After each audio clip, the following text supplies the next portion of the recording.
কাঁচা আম দিয়ে কচুরলতি রান্না করলে কচুরলতিটা খেতে যে এত মজা হয়, যারা না খেয়েছে তারা বুঝতে পারবে না। তাই তো আমি আজ ঝটপট কিচেনে চলে এসেছি এই মজার একটা রেসিপি রান্না করব বলে। সাথে এই পাবদা মাছগুলো দিয়ে দিব। সবগুলো পাবদা মাছের পেটে ডিম ছিল। পাবদা মাছটা কিন্তু একটা সুস্বাদু মাছ, কিন্তু এর পেটে যে ডিম ছিল একবারই খেতে ভালো ছিল না। আমি মাছগুলো সুন্দর করে ভেজে নিয়েছি। আর এই সেই কাঙ্ক্ষিত কাঁচা আমটা কেটে আমি সুন্দর করে ধুয়ে রেখে দিয়েছি। কচুরলতি ও আলুটাও আমি সুন্দরভাবে কেটে ধুয়ে নিয়েছি। এবার একটি প্যানে তেল দিয়ে দিব। কচুরলতিটা সুন্দরভাবে কাটতে আমার অনেকটা সময় লেগেছে। দিয়ে দিলাম পেঁয়াজ কুচি। পেঁয়াজ কুচিটা ভালোভাবে ভেজে নিব। পেঁয়াজটা ভাজা হয়ে গেলে দিয়ে দেবো আদা রসুন বাটা।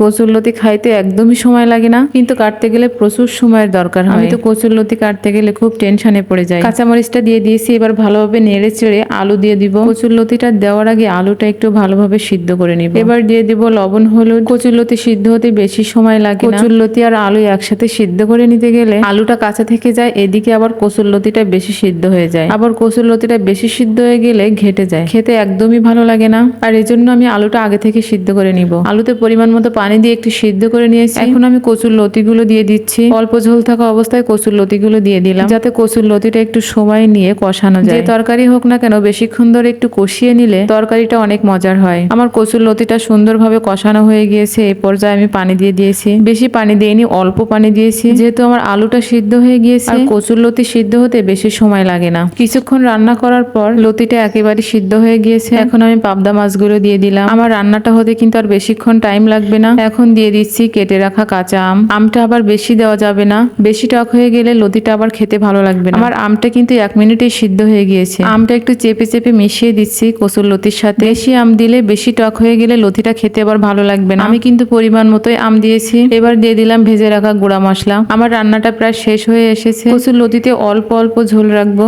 এই যে হয়ে গেল আমার কচুরলতিটি রান্না। আপনারাও চাইলে এভাবে আম দিয়ে কচুরলতিটি রান্না করতে পারেন। একবার খেলে বারবার খেতে মন চাইবে। কচুরলতি রান্না শেষে আমি ডালটাও রান্না করে নিব। কাঁচামরিচ পেঁয়াজ দিয়ে ডালটা আমি সিদ্ধ করে নিয়ে শিলপাটায় সুন্দরভাবে পেস্ট করে নিয়েছি। তেলের উপর রসুনটা ভেজে নিয়ে ডালটা একটু কষিয়ে নিয়ে পানিটা দিয়ে দিয়েছি। যেহেতু আমি আজকে ডিম দিয়ে ডাল রান্না করছি, এই জন্য আমি আর পাঁচফোড়নটা দিব না। এবার কাঁচামরিচ পেঁয়াজ দিয়ে ভেজে রাখা ডিমগুলো ডাউলের ভিতরে দিয়ে দিচ্ছি। আর আমার ডালটা খুব বেশি এভাবেই রান্না করা হয়। ডিম দিয়ে ডাউল রান্না করলে আমার কাছে একটু খেতে বেশি ভালো লাগে। যাই রান্না করেছি তাতেই ঝাল দিয়েছি বেশি। আর আমার আয়ান একদমই ঝাল খেতে পারে না, আর ওর জন্য আমার প্রতিদিনই আলাদাভাবে রান্না করা লাগে। আমার ডালটা প্রায় হয়ে এসেছে। এই ডাউল রান্নায় ধনিয়া পাতা দিলে ডাউলের টেস্টটা দ্বিগুণ বেড়ে যাবে। এই জন্যই তো ধনিয়া পাতাটা দিতেই হবে। আমার ডাউল রান্নাটা শেষ হয়ে গিয়েছে। এবার আয়নের জন্য একটু মাছ ঝোল করব, একেবারে ঝাল ছাড়া। আয়নের জন্য এখানে টাকি মাছ ঝোল করছি। এই টাকি মাছকে অনেক জায়গায় আবার চ্যাং মাছও বলে থাকে। এই মাছগুলো আমার আয়ন খুব মজা করে খায়। আয়নের টাকি মাছ রান্নাটা শেষ হয়ে গিয়েছে।